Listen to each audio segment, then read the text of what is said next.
Matsiaro ny ankizy sahirana ihany koa ny fondation Telma ao anatin'izao fetiny Noely izao nanomboka ny alatsinainy teo ary dia misy ihany koa ny hetsika izay tanterahin'ny fondation Telma mifandraika amin'izay. Nanokana tapakandro fifalian'ny ankizy ny fondation Telma ny androany 7 Desambra teny amin'ny fitoeran-dranomena no namory ireo ankizy taizana amin'ny fikambanana sy fitoerana samihafa ny Telma eto an-drenivohitra sy ny manodidina. Nahatratra arivo ireo ankizy vory teny an-toerana.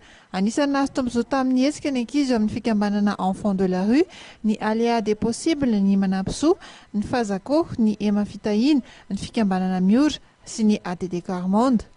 Hetsika nataontsika androany dia Noël des enfants de la fondation Telma.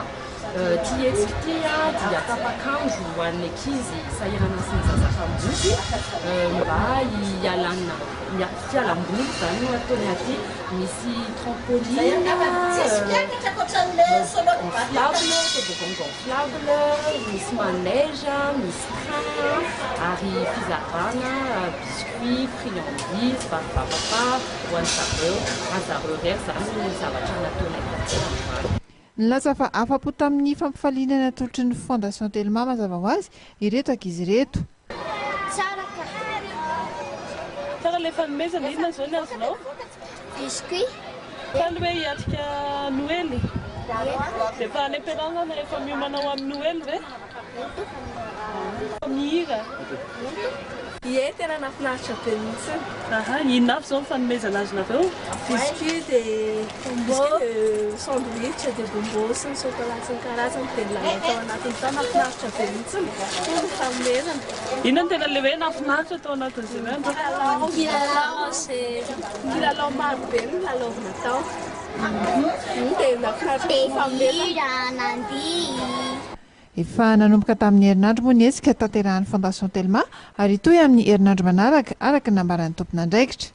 Isan-taona zany fondation Telma dia manampy ny fianakaviana sahirana, ny zaza sahirana sy ny zazak'ambotsy. Tamin'ny herinandro teo izay nanao fizarana tokony centre appelé fondation Telma ny fiaraha-miasa maharitra. Ny fizarana natao teo fondation Telma dia nanome don alimentaire ao anatin'izy io misy ny vary, ny voamaina, ny friandises ary biscuit. Isa eo amin'ny 10 izy ireo. Amin'ny herinandro manaraka ny fondation Telma dia maneho fizarana eo anivon'ny fokontany koa isa 10 koa izy ireo. Nitondra fifaliana ho an'ny ankizy amin'izao vanim-potoanan'ny Noely izao ny tanjona ho an'ity fikambanana ity ao anatin'ireto hetsika rehetra tanterahany. Petit Papa Noël, quand tu descends ta avec les petits tabliers.